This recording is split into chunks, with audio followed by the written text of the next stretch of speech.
tools either. I mean, don't get me wrong. If he gets very strong, just the early game is as good. Yeah. Other hero. Like, it's not like he's awful or anything. He's still an okay hero for sure. And if you get Dagger or Otherlands, his ultimate can be game-winning sometimes. Like, there's not a lot of support. Dazzle, for example, sure you can get like that game-winning Grave maybe, but not usually not. But just Winter Wyvern. Yeah, I thought that might be the case if Playmakers didn't take the troll, maybe Nip did. But this is a regular hero against troll already. Yeah. Of course, you can easily hold Embrace. Maybe that was their thought.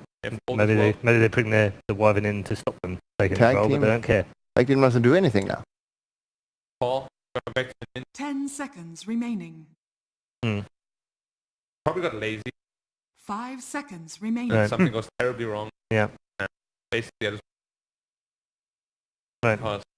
Maybe they just wanted it might be too late. They're out of time, Maybe they by the wanted way, to think us. Playmakers. They're actually out of timer. This is not good at all. don't panic.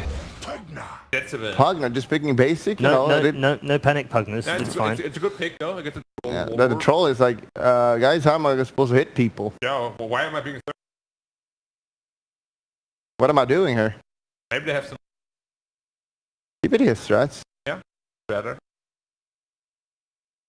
He's a stratter. Yep. 10 Strategist. seconds Strat. remaining. Stratter. Better, yeah. 5 seconds remaining. Supposed to edge hit.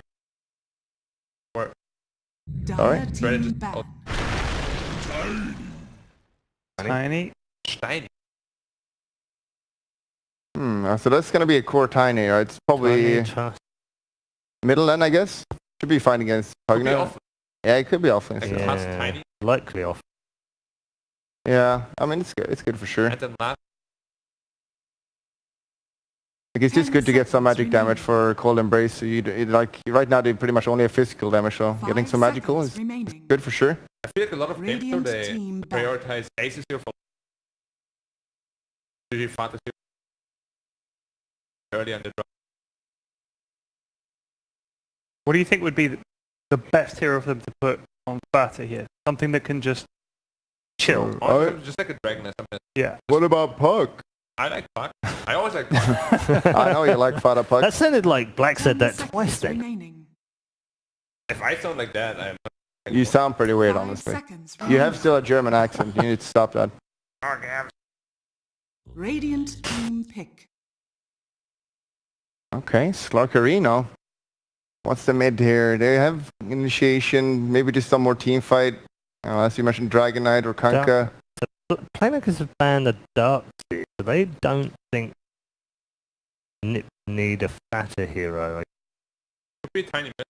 Yeah, it could be, but that's what 10 Playmakers seconds believe anyway. remaining. And you know what? Actually, Peter does do this a lot. 5 seconds He does get remaining. the other team guessing which way he's going to go for the final pick, and that's good because he doesn't have last pick. He does. Yeah. Henrik, how do you call the two? Dire and Radiant Jungle? What What? do you call them? No, cause. Oh, Jungle. Yungle. Oh, And oh, also, can you yamp him? no. Yeah, they do say yump. Yeah. Yeah, no, you say, but you do say Dire team Yakiro though. pick. No, It's the hero. Brewmaster. Brewmaster. So it is a tiny and Yeah. a Brewmaster off. Okay. It's a very interesting lineup. It looks, All in on the troll. it looks a little bit too all in on the troll. I'm not Here, sure I that's like it very too much. iffy. They have these 20 seconds and then they've got hardly any reserve time left. They got 2 nothing. seconds, yeah. Yeah, nothing. They Left. make a choice now. They need to make a play now. Meepo, lads, do 10 it! seconds Make remaining. play. Make or break. They want to do it. Make a play! They do 5 want to do it. seconds He just remaining. fist pumped. He was like, whoop. And he's like, They want to do Or it. just the other team though. Meepo, let's go. So let's go. There it is. 2 seconds. Oh, no, Hello, don't hello. run it. Oh! We've seen Morphling being played and it's not looked good at all. Find out the laning stage. How is it good is the lane? How do you get a morph through against Tiny Tusk? It's so rough. Could lane in middle against... We said Tiny is middle. Brewmaster Yeah. Tusk is even stronger. Is that harder, Brewmaster Tusk? Very rough. Like, Is it? brawl is you go and half health. Yeah, that is pretty rough actually. When you pick 10th, you want to pick something that's going to win you the game. Yeah, I thought that's probably like just like they're kind of panicking. Pick a comfort hero, probably. Right. I guess. I mean, morph can be a win condition if you get really good. Yeah. If you get really good, you probably won't. It is going to be hard. 76-24 in terms of the 10 Twitter seconds predictions right now in favour of NIP. Well, the Twitter guys, they're completely clueless. They've been very good. They've been very good. Yeah. 73% win rate up to yesterday. Twitter have been doing very well, which is better than They're very than, smart, than actually. Toby. Anyway, let's get some I've already predictions. gone for Playmakers. You've gone for as you know. 2-0, Ted. I'm going for it. I need to catch up on the old predictions, and Okay. I've got to gamble because everyone else is going to go for it. Fine. So Playmakers for Ted. Henrik. Yeah, I'm not in love with NIP's draft, but I have to just give they're the better team for sure, Right. depending how bad they are right now. But I definitely NIP. We're gonna. All right. Ted Black. I actually think NIP's draft, but Yeah. Playmakers' draft is also good. Two And bad I drafts. just believe like NIP should be the better team, is the better team, no matter what happens. Okay. All right, 2 for NIP then. Admiral Bulldog and Black staying with the sensible pick perhaps, but Ted going out there on a little bit of a limb and going with Playmakers who have yet to win a game here at the Bucharest Minor. Is today the day? Let's find out as we head over to our commentators and get their thoughts as well. You're in the prediction game, gents, so which way are you going? You want to go first? Let's see what you were thinking. Yeah, I'm gonna go with Playmakers actually to make this interesting. Yes! Yet to be. How can you betray me? I need I need to see a good Morphling game and El Multiman, the Mucho Mystery, as we like to call him, Kataro Hayama, Yeah. a man with many faces. I think he could carry this one also. This Okay. looks like a good Winter Wyvern game. All right. I'm going to conflict with my compadre here. I'm going to back Nip to win. I always like a bit of war in the commentary box, so that's good. Gents, take it away. Thanks, Paul. Well, this should be an interesting one nonetheless. They were talking a lot about the Morphling. Have we seen a Morphling win at all so far here? I don't think so. I think he actually has 0 win rate. At least the games that I saw. But I like Playmakers draft way more. They're gonna put a lot of pressure. I think this Pagna is gonna put a lot of pressure on the towers, and if he gets good rotations, Centaur gets a level 6. They buy some team fight items. They should be fine. And as Black mentioned, Morphling is their win condition. You can always rely on Morph to carry the game. Me, I just believe in the power of Tusk Brew. Like, that combo is pretty brutal with the Drunken Brawler plus the tag team. You just melt through people. And when you look at the heroes up against, like, Morphling early on, you don't morph fast enough to survive that burst of physical damage. So if he goes full Agi, he may be crying in a corner.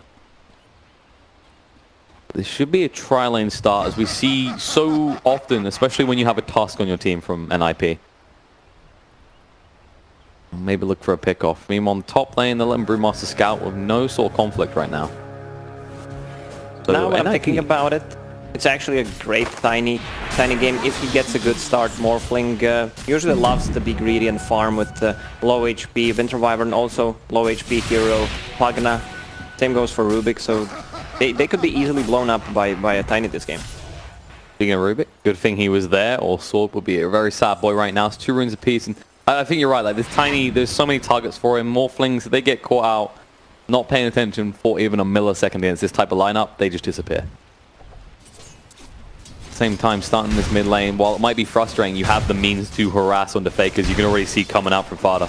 Now he definitely needs to get the Cripify level 1 instead of a Nether Blast to deny some harassment and CS from Tiny. Top lane, I think the biggest problem I saw when this Morphling pick came out is I was kind of sitting there thinking, what does the Wyvern really do for him? Like, you can slow down aggression, but you're never going to be able to really keep him safe, right? Like, there's always going to be asserted dominance from Nip in this top lane.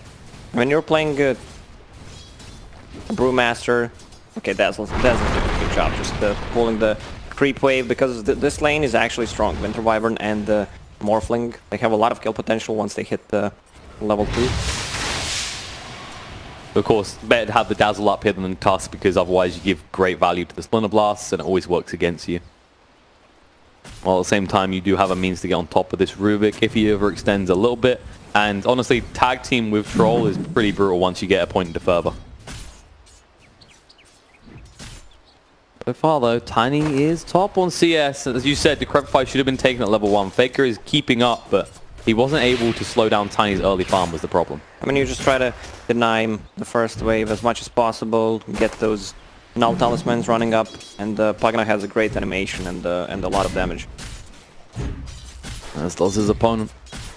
So, which lane do you expect to see the most action right now? Like you said about the level 2 for Wyvern Top and lane, Morphle. probably. They've just reached that level 2, so maybe we'll get to see it. Or do you think the Dazzle is too frustrating to fight into? Well, depends. Radiant's middle tower Depends on the is under positioning. attack. Dire's middle Winter tower Wyvern needs is to... under Oh attack. man, PPD is just being pain in the ass for this Winter Wyvern. Good old poison touch. He's like, you're not allowed to be in this lane because he knows if Brewmaster and Morphling are left to solo XP, well, Brew's the winner there because a quick 6 on a Brew can really change any outcome in a game. Radiant's bottom tower is under attack. More Frostifus experiences there. See, most people are going for the laughter, but not Faker. He likes a little bit of Frostifus magic. So far, Centaur doing better than Troll in this bot lane. It's really frustrating because if you jump on the Centaur, you've got the lift to get away. If you jump on the Rubik, he moves across the Centaur and there's a stomp, right? Yeah. Full top, going down, Morphling getting pretty low here. He's going to turn around the adaptive strike, but the damage is big from PBD. He's going to continue on this. One more touch, and he'll get it. There we go. First blood drawn. They might find a second one as Axel's going to go for the TP away. He'll be able to make it. It's going to hurt. TP's back to base. That's going to be a shameful walkout for him. Morphling will make it to the lane quickly. Just has to be defensive when he first gets there because he's going to be alone.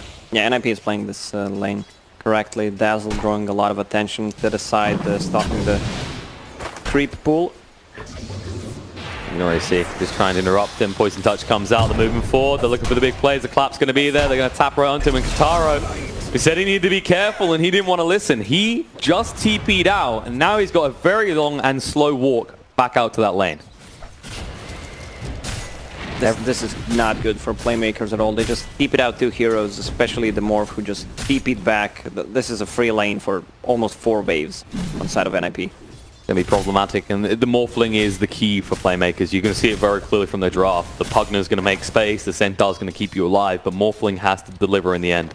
And I think everyone over the last 3 days wanted to see 33 playing a micro hero, something that just doesn't stand there and press 2 buttons like a Tide Hunter. That actually requires some skill to play. I think Brewmaster is one of those heroes. It's definitely where he's most comfortable. He doesn't want to just be this, you know, little Vlad's person for the team. Like, yeah, you just pick up a few buffs for us, and you run at people. Being ran out in the bot lane, Saxo is getting pretty low. The DD on Panthera means he should be able to get the kill. Can he deny? Nope. I'll tap. Rubik gets the kill. Nice little tip for Saxo on the side from the Centaur. Fortunate DD finding there. Good thing neither of the mid heroes found it, because either one could pounce on the other if they picked up that rune. Oh yeah, Pagana already picked up an Arcane rune. Bounty rune spawning in 10 seconds. It looks like Playmakers are positioned in the bot to secure both. Meanwhile, on the other side of the map, Nip are ready to take both the top runes, and Tiny has come up here as well. He wants all those bolt charges to himself. Panthera, well, he wanted the rune, but actually Saxa just comes in and snatches it right from underneath him, and he might pay now. Tag team got him pretty low. Can they fish him off? The salve's going to be there, and they have no way to get in range. There's the willing access through. Now they can pursue. Tag team is coming off cooldown. Meanwhile, on the top lane, a little bit of harassment on the Brew, but he's fine. Rubik, not so much. There's a lot of space for a Centaur, and that's solo XP for him. But the sad thing for Playmakers is Rubik did not get that rune. If he got it, then it would be a win for them. Of course, that Centaur is very happy with the outcome of the lane so far. 28-4 in terms of CS compared to 26 on the Troll. So he's ahead here, but you need to be. We've seen how formidable Trolls can be if they get a good start. Usually we see it mid when it works out, though. But in this scenario, like we said, the Tiny, he opens the door for Nip. Uh-oh, Playfree's moving in. Kataro. Oh, that damage is way too much. The crits should bring him down. He's trying to morph to strength. The wand is just enough to keep himself alive, and PPD getting low in response, but they can't pursue. Or can they? Panthera with the backstab coming in right now. Fatebolt there. Shallow Grave is being used. PPD, he's got an escape plan here. Yeah, he's got a Shadow Wave to work with. He's going to heal up, try and move sight. He does actually break the line of sight, so Panthera can't see him right now. And he looks the wrong way, so actually Dazzle's going to live. Now that's a really bad timing on Telekinesis. Either use it straight away or use it a bit after. At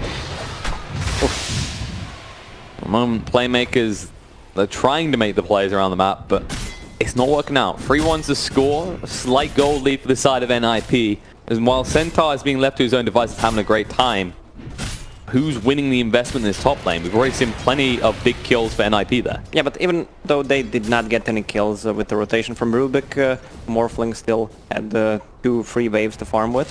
And I'm glad he got the wave form on level 4, so he needs to be able to run away.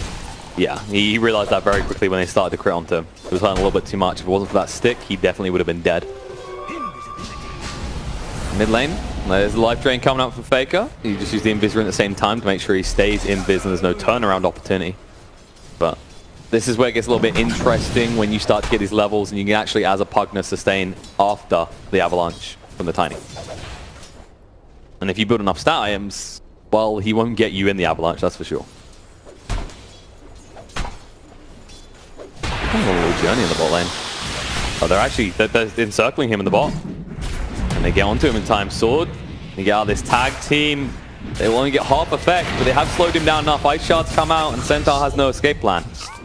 Nicely done. NIP with the pincer move pays off and they get the most valuable hero on the side of Playmakers. The other valuable one has gone bot, by the way, which means that Tiny has been left alone mid. He should identify this and look to move. Saxa, he's got the ice shards coming off cooldown soon. He's got the snowball as well. There it is, going out. Wants to slow him down. Faker, and he needs to move fast on this. Ice shard's just about to come off cooldown. He decides against it, though. It's a little bit too close to the tower. Or is it? Fada. Ice shard's through. Faker, he's stuck here. Avalanche connects on 2. Tossed in the air, and Pugna's dead.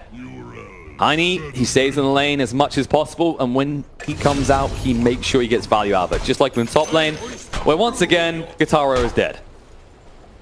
This is not going well for Playmakers. They need to set up their lanes, play 2-1-2 again, and have a Pugna on mid, try to pick up a rune, make a rotation, or just pressure the mid tower instead. And speaking of the mid, Fada, the slow from the burn is just enough to keep the Wyvern alive. They're just trying to station someone here to get some XP, but Tiny is that type of hero that punishes that very well. Ace is having a time of his life on Troll. 20 denies. I think Troll is one of his best heroes. Definitely got up there. I mean, it was a great start for Centaur, but since they got a few levels and Centaur's been left alone against this, he can't stand his ground anymore. But you can't blame them for taking resources away from Centaur. They felt the need to allow Morphling to recover, and he's going to need some more help. He's going to morph up to strength here. He has got the waveform to get away, but he doesn't want to commit it. I'll just get him low, remind him that he is not safe and this is not his lane. Meanwhile, in the mid, between other lanes, Ice Shard's not quite on the mark. Faker will be able to back up in time. Tusk just trying to rotate and start to make those plays, but Playmakers are the ones rotating towards the bot here. 3 heroes ready to jump on Ace.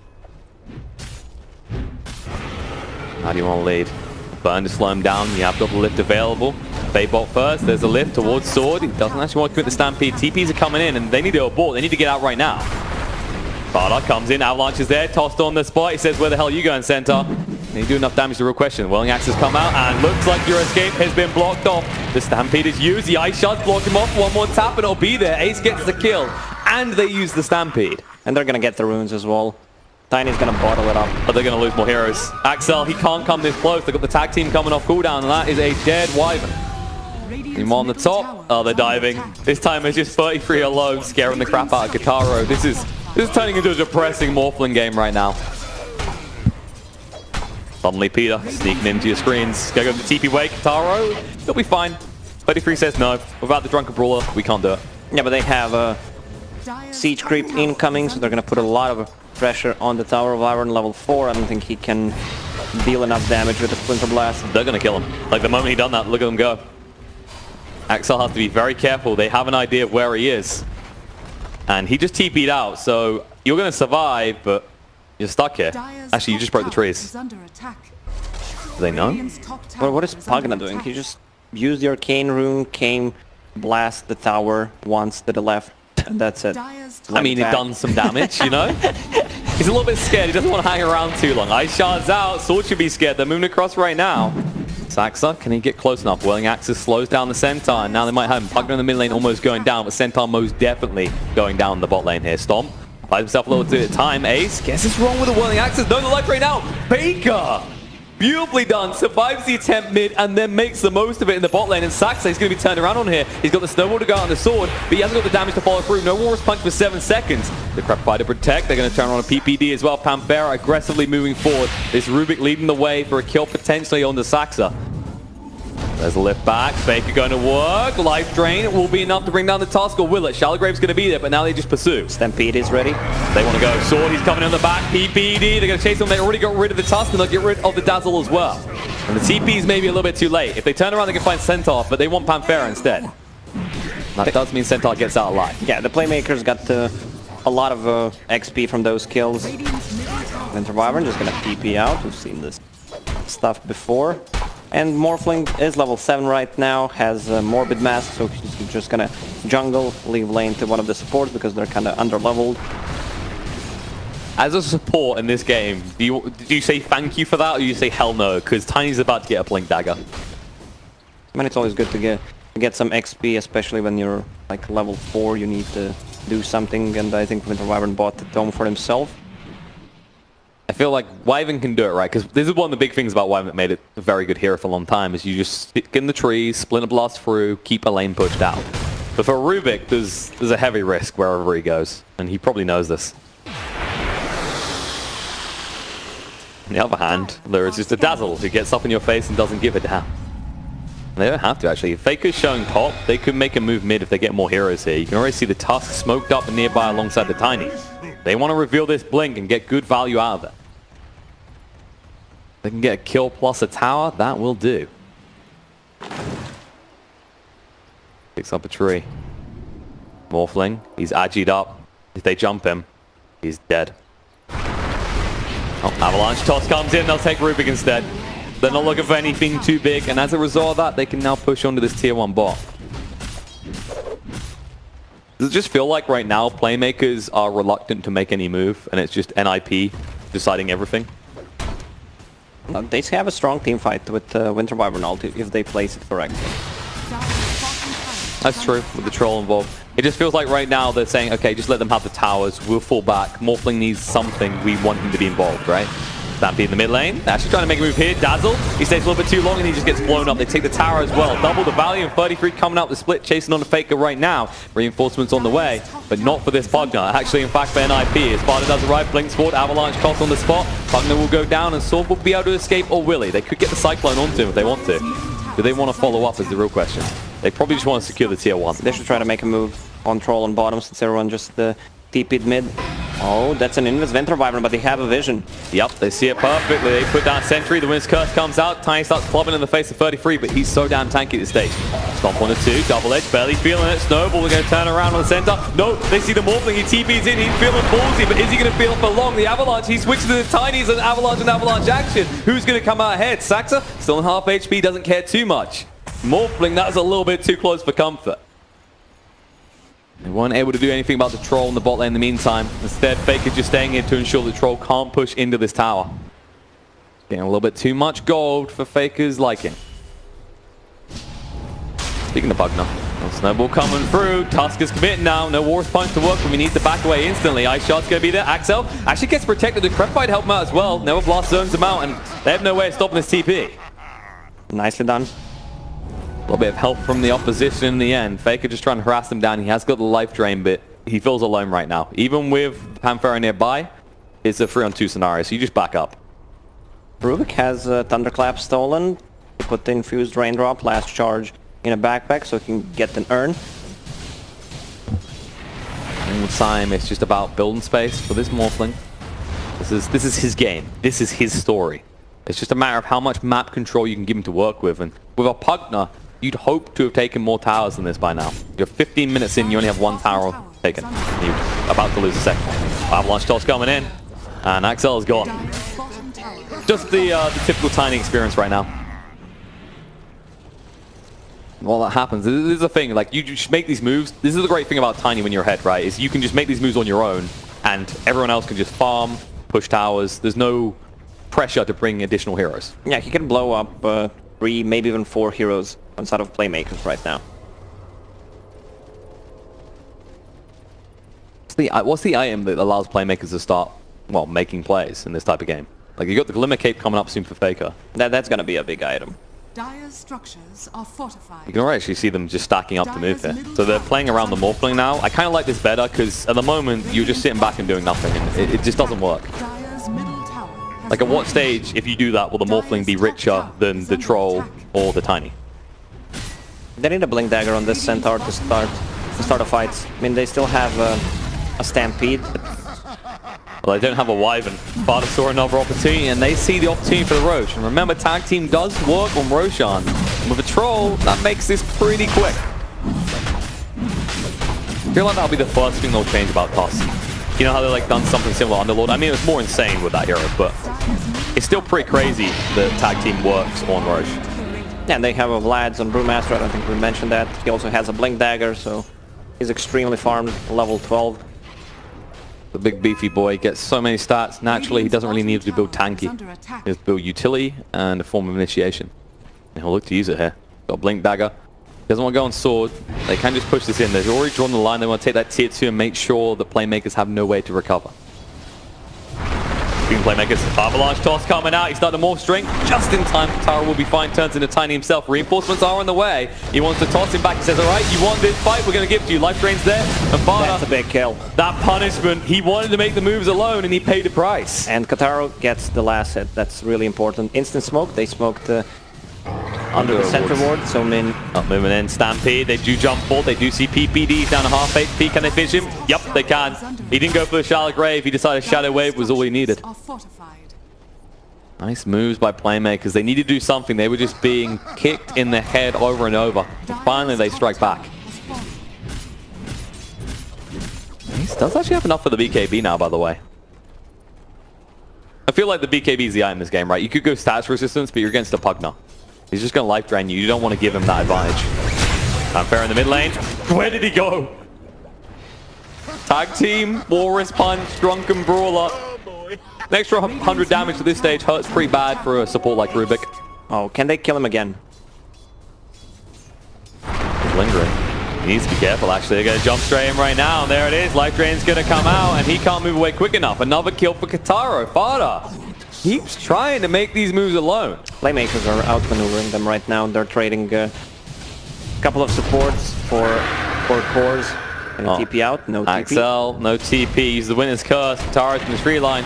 Nice shots, not quite on the mark from Saxa. And Kataro holding his breath. He doesn't want him to hear a thing. He's actually pinging. They want to go. 33 does have a split as well, so this is pretty ballsy. Will it pay off is the real question, especially with more reinforcements coming from the side of NIP. They can see Troll in mid, so this is a 3 versus 5 fight. Not sure if they can block away on the Brewmaster. Nicely done. Quick fingers. Fans will love to see that. And these wards, they're not bad from Playmakers. They're focusing around this bot lane because they know it's the least likely area that NIP is going to be able to bring the full force of the lineup to, right? Another smoke. They do. And that got spotted. The pings come out. They're backing up. They say, okay, let them come to their own trap. 33 is going to lead the way. That wasn't how you want things to go. You just get melted straight through. Ace has arrived, now going in. Trying to find Kataro. Fireback comes out. 33 Stampede to try and get away, but no, Rude on the spot. Cold Embrace to keep Morphling alive. But when he comes out, what happens? Because machine gun mode activated. Panther on the back line does go down. And Morphling next to no HP trying to get away with the TP. They need a tap. They can't get it in time. No! He makes it out. But you know who won't? Pugna. He gets caught in the tree line. It's still fine. They forced the buyback. They're still in this game. They're lowering the advantage that NIP has right now. And they're oh, poor Ivan. You know, you can believe that there's a rune still there. But let's be honest, you kind of had to suspect they were going to come and get it. You just didn't think they'd come and get him as well. But I think you're right. Like, in that scenario, you take that. You force the buyback. You stunt the growth of the Brewmaster. And anything is worth at this stage. Stop in the mid lane. They got another target in mind here. 33. He has got the split and they know it. Turning to Brewmaster themselves, just trying to slow him down and fight. Taro is ready to go for this avalanche. Toss comes in. He went full edge. You know he's going to go down in sword. He just gets smashed right through. Beautifully done by Fada. That's a huge mistake from Playmakers trying to kill a Brewmaster who has almost 2000 HP and is sitting on 15 armor. Stats. That's the power of strength heroes. You know, everyone's so fixated on these Agi heroes and how great they are. Sure, I've agreed. 30-40 minutes into the game at this stage, trying to burn for a hero with that much health is not an easy thing. The good news for Playmakers is when you go to these high ground areas, you've got the Centaur, the Rubik, and you've got the Winner's Curse from Wyvern that can hold them at bay. So, you know, worst case scenario, you just like lock down the house, you turn it into a bunker, just try and survive the nuclear winter that is NIP plowing across the map. They are up to a 9k net worth lead now, and we've seen this before. It's just, well, we saw it insanely with a Juggernaut, but we've seen what happens when a Troll gets this far ahead as well. But still, the hardest thing in Dota is break tier 3 towers. They don't have the best siege either. They need to get a pick off or try to split push with Brewmaster and Troll. That's the thing, they definitely have to get killed before the end of the base. Like, if they have heroes that hit towers hard, sure. But there's also heroes on your opponent's side that you don't want to have around when you make that move. Result, they'll just calm down. They know they can just keep building this lead because it's simple logic. You look at the map, you look at where they're farming. NIP know they have a larger area of the map that they're taking control of, which means Playmakers are really having to just ration their resources here. Movement coming in. NIP are hoping this might be the move. Centaur would be a beautiful entrance kill if they could find it. He's pretty tanky. They just want somebody a little bit too greedy. On the bot lane, they might have found it. Faker glimmers and fakes his escape as he goes in the tree line and TP's away. Interesting talent pickup by Tiny. 20 movement speed instead of the damage. I mean, you're getting Echo Saber, so that's extra 60 damage on a hit. It is peculiar, as is Axel's movement this far out, and using the Winner's Curse means even if you have buyback, I don't think NIP is scared of your high ground anymore. They do need Father here, and the problem is there's a wall that spots that life drain. Faker trying to make a move, Glimmer Cape's trying to escape, the lift will cover it. 33, he does have the clap stolen away, but now Panthera has to get close enough to use it. They do ping out, they see an opportunity in the top. Morphling a little bit too close to base though. I think if that's the Centaur, you maybe try and make that jump before you can Stampede, but Morphling's, he's got the waveform now. He's not laning Morphling where he has no escape. What's the big item? What was the big item that Playmakers need next at this stage? There's nothing big coming on them besides Crimson Guard. Which is decent against Troll, but it's the tiny burst damage. Yeah. Like, that's the biggest problem right now. It's not this Troll. He will be a problem in about 5-6 minutes. This is one way to go about it, is we just tolerate the tiny phase and we're ready for the Troll phase when it comes. If they can survive the initial burst from Tiny, maybe with a Glimmer Cape play, that would be awesome. Just try to kite. I also like that Ace has picked up the bash on the Troll. I feel like we don't see this item too often on Trolls at the moment. Just identifying that usually they go for the Satanic and the Sanjin Yasha and they go, okay, I'll just survive. I'll just exist. And that's how I'll win a fight. NIP are looking to do exactly that, fight. And they guess wrong. They jump onto Illusion. Only Tiny revealed though, so the rest of them are still smoked up, and a lot of people on the side of Playmakers are outside the base. This is not a real one either. They're going to move past it. They might be able to find Centaur. They're coming out. Problem is he's got that blink. Like, you need to tap that before he can blink away. Always the frustration for them. And NIP, they're being responsible here, right? They know how important win the series is. They don't want to do something silly. They don't want to, for example, GG just before game ends. Faker, TPing away, knows he can, or can he? Snowball comes out, he tries to life drain up, but it's too late. The avalanche in time from Fada to ensure that kill. And that was a desperate Pugna move. Oh, they might at least get a BKB charge. They are from just Troll. harassing the crap out of Katara. Troll in the top lane in the meantime. They're just trying to force something out of him. Reinforcements are coming, but Ace is pretty damn scary. It's just the supports right now. They've got reinforcements incoming. The BKB comes out. Ace says, okay, you want to fight? I'll do it. Winner's Curse is going to be there. Panthera will be able to TP away. And they'll be happy with that. Yes, they had to use the Winner's Curse, but they got the BKB charge out of the Troll, which means he's unlikely to go hunting anytime soon. And they need to fall back. Yeah, but Saxa sees everything. He's moving in for Sword the Snowball. The blink through is too late. He sees everything. He knows where you are. Walrus Punch does connect. They're moving in Stampede, but you're just stuck in the corner with no escape plan. And they'll just get reinforcements arriving. And Sword, can he get away here? Yes, he can.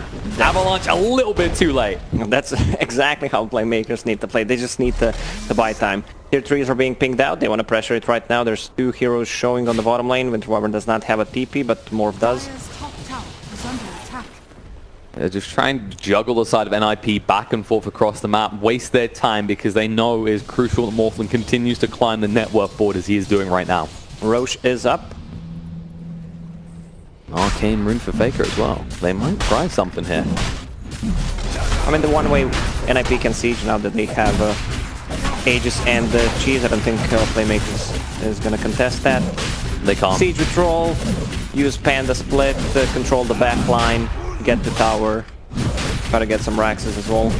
And this is where their plan backfired, right? They used that Winner's Curse top, right? They used the Stampede as well. and you wasted some time of NIPs, but you just said Roche is free for you now, boys. Go ahead. Saxa, he wants to punish Playmakers more than they've already been punished. Like, Wyvern might get spotted on the high ground. Waveform away from Kataro. There's the Avalanche. Getting on 2. Looking at the Faker first. Wants to get rid of him quickly. Decrepify. Can he keep him alive? No. The Whirling Axis finish him off. Split does come out. Walrus punch on the spot. Winner's Curse going to be there, but Kataro, he needs to move a lot faster than this. On the back line, Axel will go for the TP away. PPD has no way of stopping this, but they might yet be able to get their hands on the Morphling. Trying to move away. Avalanche. He's actually going a little bit too aggy, but he knows he needs the movement speed to escape. Cyclone comes out, and now everyone can arrive. Crowd around, folks, because there's a meal on the table. Eat up. Avalanche toss, and he's gone. Creep Wave isn't with them, though, is the catch here. So you do already see a movement by Dazzle to the mid lane to make sure they can push in somewhere.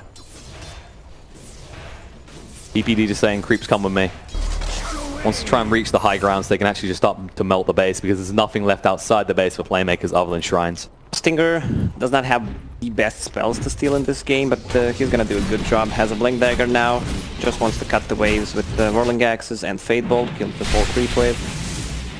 I think like the best steal is, I mean, Shallow Grave is decent. I feel like at this stage, Avalanche is probably your best bet, right? Just like the AoE stun control, considering how clustered NIP plays. Whirling Axes are also fine, but you need to be really close. Yeah, so that not a good place to be with Rubik. Go for the Walrus Punch. You just do this little ranged attack. Someone suddenly flips in the air. I'll jump in. They're looking on a Faker here. Nice lift. Interrupted though. Dust being used. Doesn't reveal anyone. Fada will move out of the base. Stomp from Sword. Slowed down by the Whirling Axes. Ace hesitant to go in too hard though. They're just poking and probing. They are just sitting here going, Playmakers are eventually going to make a mistake. And at this stage, they know that they can't afford to. Tiny. He's thinking about it. He knows he can't burst down the Centaur, though, is the problem. They'll just deward them. The blade used by Fada. Where's the opportunity? Jumps in, sees Panthera, tosses him away, says, alright, take this Rubik. Stampede's out, but Avalanche stuns in place. Cold Embrace being used now. Battle Trance goes to work. Ace with his curses on him, clubbing in his face as his own teammate. Katara trying to move away. 33 goes pretty deep. It disrupts everything. Panthera, he can't move away quick enough. The Crimson Guard can't protect him. Life drains there. They pop the Aegis, but now they need to run. Fada is here with the Avalanche of the haste. Just chasing on through. Tosses across. Says, Puckner, where the hell you go? You're not leaving. 33 does get the split off in time. Buybacks out from the Rubik. Faker trying to stand his ground. He's got this Trevor fight, but they are waiting for him. As soon as it runs out, he's in trouble. Cold Embrace does keep him alive. Saxa on the backline needs to back up here. 33 split's going to run out soon. Can they get Faker quick enough here? He's low. He's finished. Snowball does get him. Katara running for the high heels, but Ace is chasing. He's got the shrine to keep him alive. He's going to heal up right now, but there's too many heroes and he has no escape plan right now. They're just waiting to have the mana for the Avalanche. They're going to lift, try and turn around. Stomp from Sword is good. PPD in trouble. Going to go down the waveform through. Does finish one. Saxon trying to engage on the backline. Avalanche cover. Fada, he's got the mana to work with this time around, but can he do something with it? Cold Embrace keeps Panthera alive. Again, this Wyvern is creating so much time for his team, but not enough. Panthera goes down. Sword hits the deck, and Kataro, he's out of there. The rest of his team is dead, and NIP are heading for his base. I feel like the Playmakers need just a little bit more to actually kill them. They couldn't focus the Troll right there, and Troll does not have that much HP because he went all in on damage items, Maelstrom, Basher, Yasha, so no real HP item, but they're gonna contest the tier 3s right now. Pugna is out. I think you're right. You looked at that, right? Wyvern bought so much time, but they just didn't have the damage to follow through. And now Morphling, he's going to be followed through and tries to waveform away. Gets pretty low, but the Ice Shard through from Saxa finishes him off. He had a little bit too much as early and a little too less health. Oh man, he's not morphing. He's not using his items. He had the Pike, he had Magic Wand. There we go. Look at the Troll, how low he was. There was just no follow-up damage. He just backs away, and then they just leave to the rest of them. Taro, he tries. Sword done a great job to catch that Stomp. They need to get rid of Dazzle before the Grave was the real problem here, though. And afterwards, you saw Fada the whole time. He's like, I've got no mana. I've got no mana. Guys, buy time. And the moment he did, it just turned around them. The Cold Embraces were on point from Wyvern, but there's only so much time you can buy with that hero. In the end, they will lose a lane. That's the moment where Shallow Grave. He's like, I've done my job. Just let's go. The keyboard says, Sword, take me. He did definitely delivering on this Dazzle so far with his performance. He is richer than both the supports of Playmakers. Dire's top shrine. He's been buying plenty of wards. Now the Spirit Vessel on task is gonna do amazing against the Pugna, against the Morph, Winter Wyvern heal. Don't forget the Centaur as well. That big beefcake is going to melt pretty fast. Everyone is going to suffer. And I think the other thing to look at here is the fact that they managed to take the mid lane first. Right? The Benny Hills is going to begin for Playmakers as they're going to get split pushed from both sides. They smoke up looking to make a movement, but Fado's pretty far away. They're scanning to see if he's actually just being dangled. Not decide against it. They were hoping he would just retreat through there. They actually got some wards with them. I mean, they've got those wards down in the jungle, right? But these are running out. And when are you going to use these? Like, where do you play now on the side of Playmakers? They've been playing around these wards, just trying to split push bottom, play around that area, see if someone TPs on a shrine. They just follow back. Radiance is up for 33, by the way. This is a rich panda. He's got more gold on him than Morphling has, and they are going to smoke up and look to make a play with it. Radiance plus a gem from PPD. That's very generous. Rich Dazzles can do these things. Oh, they want to enter from mid. 99% chance to win. Let's see if Dota Plus is right. Fader's leading the way. Avalanche. There's going to be a toss across on the Wyvern. Can they bring down quick enough? Winter's Curse comes out. Snowball through because half the team's pretty deep. 33 with the split just in time before the Stampede can do enough. And now they're in trouble. Faker needs to move away to Decrepify the burn. They just get right through him. Life Drain turns around, but the Spirit Vessel denies him and he's done. 33, one Panda left on the side. They've lost too much. Axel goes down as well. And the final Panda will make his escape through the front door. Stunned up on the spot, Ice Charge through. Kataro just about sidesteps it. But now your buildings are a little bit exposed because Troll is going to town on him. Well, that level 20 talent, he hits pretty hard. Toss on the spot. Rubik, what are you doing? Warwick trying to finish him off. Sword tried to jump in, but the Avalanche was still going. Ice Charge there as well. He has no escape. He's down. And it looks like Playmakers, the base is in peril because now NIP have no reason to leave. That's a game, definitely. There's no way they're coming back from this. They were deciding, what to go for. They're checking if the creeps are in their opponent's base. GG. An admirable attempt from Playmakers, but in the end, we said it was going to be on this Sparta. This Sparta Tiny, it's a perfect Tiny game, and he delivered. Yeah, a lot of low HP heroes. I thought the Playmakers played the laning stage a bit